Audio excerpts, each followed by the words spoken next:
Vande Mataram. Welcome back to our YouTube channel. Friends, अगर आप पूरी दुनिया के मीडिया आउटलेट्स को फॉलो करते हैं तो आपको एक डिबेट पूरी दुनिया के अंदर देखने के लिए मिलेगी। और ये जो डिबेट है वो ये है कि 21वीं सदी की अगर सबसे बड़ा जो महाप्रतिद्वंदता है वो दो देशों के बीच है, वो है चाइना और भारत।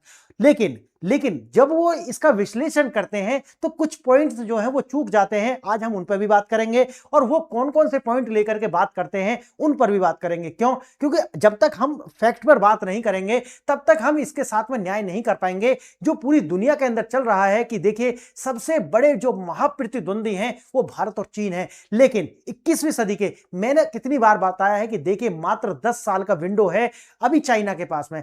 चाइना इसके बाद में ये जो 10 साल है ऐसा नहीं इसमें ग्रो करेगा। चाइना ऑलरेडी जो है वो डाउनफॉल पर है। 10 साल के अंदर वो बिल्कुल एक तह में आ जाएगा चाइना, और अब भारत जो है उसकी ग्रोथ होने वाली है। और मैंने बहुत सारे लेक्चर्स में इसके बहुत सारे डेटा दिए हैं, कुछ आज झलक फिर दोबारा से दिखाने वाला हूं। देखिए यहां पर जो डेटा दिया गया है उसमें तो ये बताया गया है कि देखिए जो चाइना है और भारत है उसके लैंड बाउंड्री डिस्प्यूट्स हैं, और उनको लेकर के 1962 से आज तक जो है चाहे गलवान तक देखिए आप, तो आपको एक बात दिखेगी कि दोनों देश जो हैं वो बहुत ज्यादा प्रतिद्वंदी हैं, चाहे तो अर्थव्यवस्था को लेकर के हो या फिर अपने डिफेंस को लेकर के हो। इसको लेकर के पूरी दुनिया के अंदर ये जो है बात निकल करके सामने आती है।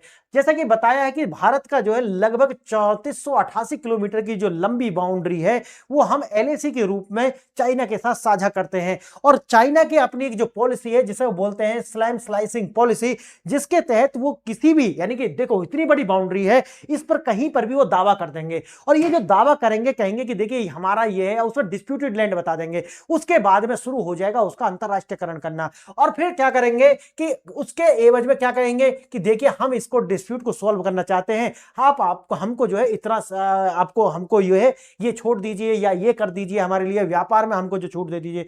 ये सारा का सारा चाइना करता है। उसके बाद बात आती है कि देखिए भारत और चाइना ये तो सिर्फ लैंड बाउंड्री डिस्प्यूट हो गया या फिर ये युद्ध की बात हो गई, लेकिन अर्थव्यवस्था में हो या फिर आज की जितनी भी टेक्नोलॉजी हो उसको लेकर के तुलना करते हैं। लेकिन जो दुनिया के विश्लेषक हैं वो एक बात चूक जाते हैं, और वो ये है कि चाइना जो है उसका अगर आप देखोगे कि एवरेज एज जो है लेबर फोर्स का वो कितना आता है, लेबर फोर्स का जो एवरेज एज है वो 40 के प्लस है, यानी कि लगभग 40 साल से ज्यादा है। इसका क्या मायने हैं? इसके मायने ये हैं कि एक तो जो प्रोडक्शन है, प्रोडक्शन की जो कॉस्ट है वो बढ़ जाएगी, और साथ ही साथ जो कंजप्शन है यानी कि कंजप्शन जो है वो कम हो जाएगा। इसका मतलब क्या है? प्रोडक्शन कॉस्ट जो है वो बढ़ रही है और कंजप्शन जो है वो नीचे हो रहा है। अब आप मुझे बताइए कि अगर चाइना एक वर्ष के अंदर जो उसका ट्रेड सरप्लस है वो लगभग 1 ट्रिलियन रहा है, ये कहां से आएगा? अगर ये जो प्रोडक्शन है, और मैंने एक वीडियो बनाई थी मैंने उसमें ये बताया था कि जो डेटा जो नासा है उसका एक डेटा एनालिसिस बताता है कि जो इमेजनरी उन्होंने अपने सैटेलाइट के जरिए जो है 25 साल तक अध्ययन किया, और उन्होंने ये पाया कि जो चाइना प्रोड्यूस करता है और जो उसको पूरी दुनिया की मार्केट में भेजता है उस दोनों के बीच में लगभग 33% का अंतर दिखाई पड़ता है। और ये जो 33% का अंतर है यही उसकी अर्थव्यवस्था में भी दिखाई पड़ता है। इसका मतलब है कि जो वास्तव में जीडीपी अभी चाइना की है उसमें 33% वो कम है, ना कि वो 18 ट्रिलियन है बल्कि 12 से 13 ट्रिलियन की इकोनॉमी है। अब देखिए लेबर फोर्स के जो एज है, एवरेज एज, उसके बढ़ने से क्या होगा? दूसरा क्या है, चाइना के द्वारा वन चाइल्ड पॉलिसी जो लाई गई थी उसके बाद में जितनी चाइना अपनी पॉपुलेशन काउंट करके बताता है वास्तव में जो पॉपुलेशन है उन आंकड़ों से बहुत ज्यादा कम है। इसका मतलब यह है कि चाइना के पास में आने वाले समय में ना तो अपनी आर्मी के लिए और ना ही अपनी जो इकोनॉमिक गतिविधि है उनको इसी तरीका से आगे बढ़ाने के लिए पर्याप्त लेबर फोर्स होगा ही नहीं। इसका मतलब है कि ये एक ऐसी स्थिति आ गई है कि जहां पर जो लोग हैं यानी कि चाइना के जो लोग हैं वो अमीर तो हुए हैं, लेकिन अमीर से पहले वो गरीब यानी कि क्या हो गए हैं, वो बूढ़े हो गए हैं, यानी कि बुजुर्ग हो गए हैं। अब बुजुर्ग होने से उनका कंजप्शन कम हो जाएगा। अब कंजप्शन कम होगा तो इसका मतलब है कि आने वाले समय में भारत जिस तरीका से आगे ग्रो कर रहा है तो हमारा भी एक प्रोडक्शन जो शेयर है वो होने वाला है बाजार में। अब जैसे क्योंकि भारत के पास में लेबर होगी, आप जानते हैं कि भारत का लगभग देखिए भारत के पास में हर वर्ष हर वर्ष लगभग 2.5 करोड़ जो लोग हैं जिनकी एवरेज एज लगभग 28 वर्ष है, वो हमारी पॉपुलेशन में ऐड हो जाते हैं। यानी कि हमारे पास में लेबर फोर्स की कोई कमी नहीं होने वाली है और चाइना के पास में ये कमी होगी। इसका मतलब है कि ये जो ट्रेड है आने वाले समय में 10 साल की विंडो के बाद में ये आपको बिल्कुल जो है शिफ्ट होता हुआ दिखाई पड़ेगा भारत की साइड में। और देखते हैं वो क्या बताते हैं। वो बताते हैं कि देखिए भारत ने अभी तक चाइना को जो बैलेंस किया है, जैसे गलवान का मामला आता है तो वहां पर हमने क्या किया कि उनके जो भारत के अंदर निवेश हो या उनकी जो एप्स भारत के अंदर थी गेमिंग वगैरह जो था, हमने उस पर पूर्णतः प्रतिबंध लगाया और उनके जो यहां पर निवेश थे उनको भी क्या है रोका। उसके साथ साथ भारत ने क्या किया है कि एआई के अंदर, यानी कि चाहे तो वो क्या हो सेमीकंडक्टर जिसे हम आईसी इंटीग्रेटेड सर्किट बोलते हैं उनके अंदर हो या फिर जो एआई के अंदर हो, उसमें लीड लिया है, यानी कि लीड लेना शुरू किया है और भारत का जो है अपना डेटा लोकलाइजेशन है उस पर पूरी तरीके से जोर दिया है। और बजट के अंदर आपने देखा होगा कि 31 मार्च 2047 तक भारत में जो है टैक्स हॉलीडे है अगर आप जो है भारत के अंदर डेटा जो सेंटर्स के अंदर निवेश करते हैं तो। अब देखिए जैसे कि आप जानते हैं तीसरा इशू ये भी, चौथा इशू ये भी आता है, भारत पर की जो नदियां हैं वो चाइना के जो एरिया है उससे निकलती हैं और आने वाले समय में इसको लेकर के चाइना और भारत के बीच में डिस्प्यूट आपको देखने के लिए मिल सकते हैं। अगर ये सारी बातें अगर हम समराइज करते हैं तो यही बात निकल करके आती है कि जो भारत है आने वाले समय के ये महाशक्ति है और चीन जो है आने वाले समय के लिए ये डाउन आपको जाता हुआ दिखाई पड़ेगा। आइए थोड़ा ऐसा विस्तार से देखेंगे, लेकिन आगे बढ़े उससे पहले आपको दो प्रश्न हैं जिन पर विचार करना होगा और आप इनका आंसर जानते हैं तो वेल एंड गुड, अदरवाइज आपको लास्ट वाली स्लाइड पर इनका आंसर मिल जाएंगे। देखिए 2017 के बाद से चीन ने विवादित सीमा पर एक नागरिक उपस्थिति बढ़ाने के लिए किस रणनीति का जो है प्रयोग करना शुरू किया। पहला है वॉल्फ वॉरियर डिप्लोमेसी, दूसरा है स्लैमी स्लाइसिंग यानी कि villages with that dual use infra, यानी कि विलेजेस का इस्तेमाल करना, विलेजेस को स्थापित करना और जो इंफ्रास्ट्रक्चर वहां बनाएंगे उनका डुअल तरीका से यूज करना है। जैसे डुअल तरीका से मतलब है कि बनाए गांव है सिविलियन के लिए लेकिन उसको मिलिट्री के तरीका से यूज करना। तीसरा विकल्प है स्ट्रिंग ऑफ पल्स और चौथा है वन बेल्ट वन रोड।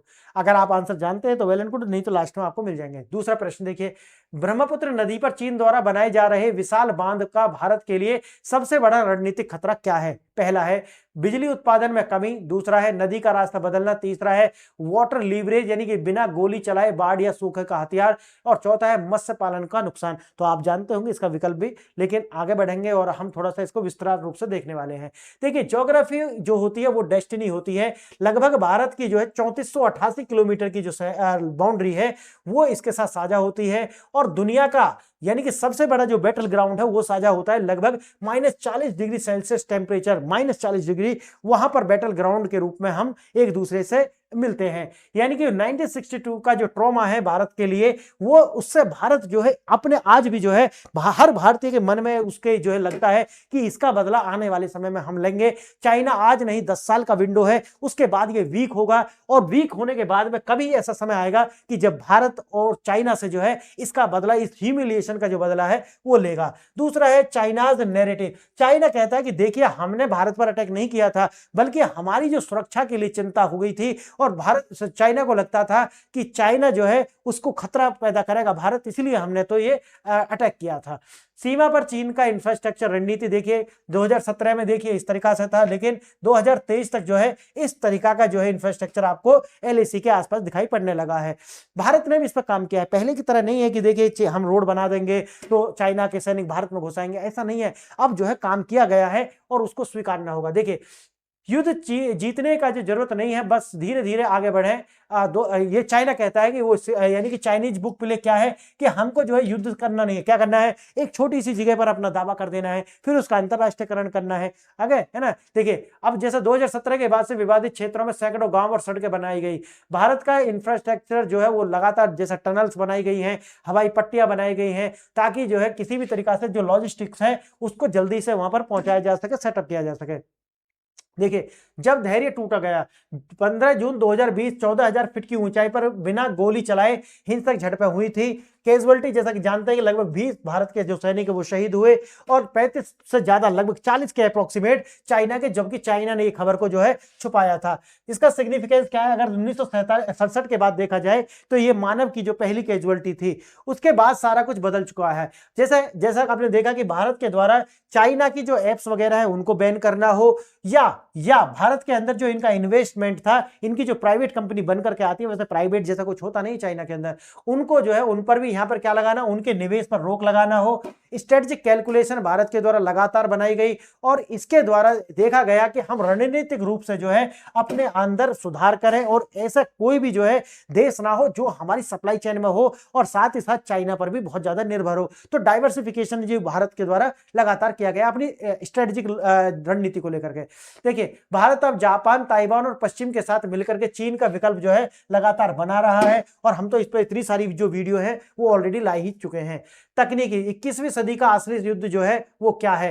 देखिए, जैसे कि जानते हैं आप, चाइना के द्वारा जो कार्य है, जो भी उनकी कंपनी है वो सरकार के द्वारा चलाई जाती है और भारत में आप जानते हैं कि भारत के द्वारा जो है वो मार्केट जो है वो अपने आप ड्रिवन होती है। हमारी सरकारें जो है उसको आगे नहीं बढ़ाती हैं या सरकार नहीं चलाती। जैसे कि कैपिटलिज्म जो होता है, कैपिटलिज्म जो हो तो फ्री मार्केट की बात करता है और ये जो कम्युनिज्म होता है ये पूरी की पूरी तरीके से आप जानते हैं सरकार इसको जो है कंट्रोल करती है। आप जानते हैं कि चाइना के अंदर कम्युनिस्ट सिस्टम है और वहां पर सरकार के द्वारा ही जितने भी कार्य होते हैं बाजार के, उनको नियंत्रण सरकारें करती हैं। और भारत के अंदर जो सिस्टम कैपिटलिस्ट सिस्टम है, इसका मतलब है ये पूरा का पूरा जो है मार्केट ड्रिवन है। इसलिए आपको ये दोनों में अंतर दिखाई पड़ता है। जैसे कि आप देखेंगे चाइना के अंदर जो सरकार द्वारा ही सब कुछ निर्देशित होता है और भारत के द्वारा जो है मार्केट ड्रिवन होता है। अब जैसे जानते हैं कि एआई हो, सेमीकंडक्टर हो, इसमें चाइना के अंदर जाकर आप देखेंगे तो सरकार और प्राइवेट जो है कहने के लिए वो दोनों साथ मिलकर के काम करते हैं। जबकि भारत के अंदर अगर आपको ये देखना है तो आपको ये देखने के लिए मिलेगा कि सिर्फ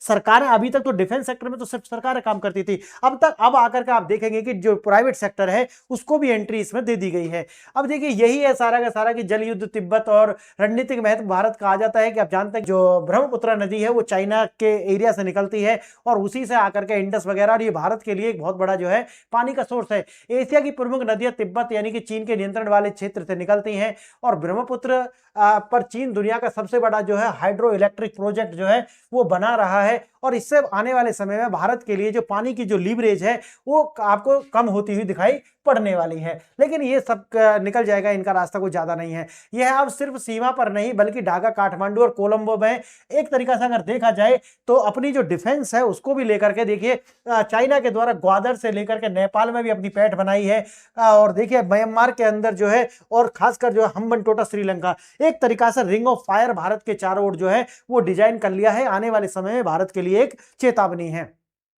देखिए आगे परमाणु आयाम में अगर देखा जाए तो देखिए ये बात यहां पर जो दिखाई गई है वेस्टर्न मीडिया के द्वारा, ये गलत है। भारत के द्वारा जो भारत का अग्नि 5 है उसके पूरी जद में आता है पूरा का पूरा जो चाइना है, लेकिन जैसे कि आप जानते हैं कि DF-41 उसके भी पूरी जद में आता है हमारा पूरा भारत। तो ऐसा नहीं है कि जैसे वो दिखा रहे हैं कि नहीं भारत के पास ऐसी मिसाइल नहीं है कि जो पूरी की पूरी चाइना को कवर कर लेगी। नहीं, भारत बिल्कुल ये चाइना को कवर करने के लिए, और ये भी ICBM है आप जानते होंगे, तो ये तो गलत है उनके द्वारा जो डाटा दिखाए गए हैं। भारत की मिसाइलें बीजिंग तक और चीन की मिसाइलें पूरे भारत को जो है, ये जो जब आपको बता रहा, तो ऐसा नहीं है। कैपेबिलिटी की बात जो आती है तो भारत के पास ऐसी मिसाइलें पूरे चाइना को जो है कवर करती हैं। पूर्ण युद्ध का डर कम है, लेकिन गलवान जैसी छोटी झड़पें जो है वो, जैसे मैंने बताया कि भाई ये तो नियंत्रण से बाहर है, इस तरीके की जो झड़पें हैं वो चाइना के साथ हमें दिखेंगी।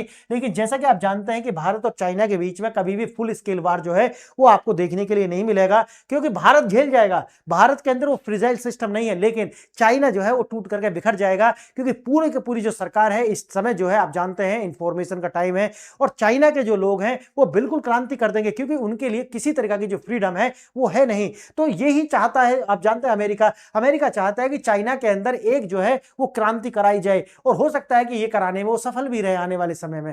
देखिए, नॉट टू एलाई, भारत पश्चिम का सहयोगी नहीं है, ये बात बिल्कुल सही है, लेकिन भारत एक स्वतंत्र शक्ति है, ये बात बिल्कुल सही है, और हमारी जो विदेश नीति है ये दिखाती है। देखो, अमेरिका चीन का ग्लोबल पावर के रूप में रोकना चाहता है, और मैं मानता हूं कि बिना अमेरिका के और बिना पश्चिम के चाइना आगे नहीं बढ़ सकता। जब वो अपना सहयोग खींचेंगे ना जिस दिन, उस दिन चाइना आगे नहीं नहीं बढ़ पाएगा, और सारी खामी तो मैंने आपको बताई है शुरू में ही।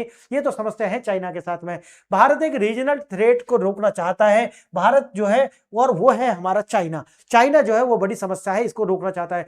अब आता है रसिया का, तो भारत अपने हितों जैसे कि रूस से संबंध जो है वो अपने स्तर पर जाकर करता है, वो या तो यूरोप ना ही अमेरिका के कोई दबाव वो मानता है। सीमा विवाद जो है, मैंने जैसे कि बताया कि सीमा विवाद कभी हल नहीं होने वाला है, ये छोटी झड़पें जो हमेशा चलती रहेंगी। और जैसे कि मैंने बताया कि देश आगे जाकर के भारत जो है बढ़ेगा और चाइना जो है वो ओल्ड हो जाएगा। उस समय पर हो सकता है कि भारत जो है अपने जो ये ह्यूमिलिएशन जो 1962 की है, इसको हो सकता है कि हम अपने माथे से धो दें। भारत 2035 तक गंभीर तकनीकी शक्ति जो है वो बन जाएगा, और ये पूरा वेस्टर्न मीडिया इस बात को जो है वो स्वीकार करता है। और 2035 तक आप देखेंगे कि चाइना का जो ग्राफ है वो नीचे आ चुका होगा हर तरीका से। तो उस समय पर देखिए, मैंने तो आपको बताया कि 2035 तक भारत लगभग $15 ट्रिलियन की इकोनॉमी जो है वो होने वाला है, और उस समय जो है चाइना आज भी 12 से 13 ट्रिलियन की इकोनॉमी है, तो उस समय ये और नीचे आएगा। तो समीकरण देखते हैं किस तरह से बदलेंगे, वो तब देखेंगे। अब अगर हम इसका एक निष्कर्ष दिखाएं तो दोनों देश जो है शांतिपूर्ण सहअस्तित्व का रास्ता ढूंढ पाएंगे, यह 21वीं सदी का सबसे बड़ा प्रश्न है। और मैंने जैसे कि बताया कि देखिए, लैंड हमारे अगर डिस्प्यूट है तो ये जो है लगातार साथ साथ चलते रहेंगे, और हम जो है वही जो जिस तरीका से चाइना आगे बढ़ेगा उसी तरीका से हम उसको काउंटर करेंगे। और आने वाले समय में भारत की आने वाले 2047 तक चाइना से बड़ी अर्थव्यवस्था होगी, और उस समय में समीकरण बदले हुए होंगे। देखिए फ्यूचर में क्या होगा, जो इससे आंकड़े से पता लगाया जा सकता है, डेटा यही कहता है कि भारत जो है वो चाइना से आगे निकल जाएगा 2047 तक। और अगर देखा जाए तो आर्थिक रूप से तो 2035 तक भारत जो है आर्थिक रूप से चाइना के बराबर या इससे आगे होगा। तो फ्रेंड्स यही था, और दोनों प्रश्न जो थे आपके उनके आंसर आपको देखिए, पहले का बी है यानी कि स्लैम स्लाइसिंग जो पॉलिसी, और दूसरा है वाटर लीवरेज। तो आपने देखा ये लेक्चर यहां तक, इसके लिए धन्यवाद।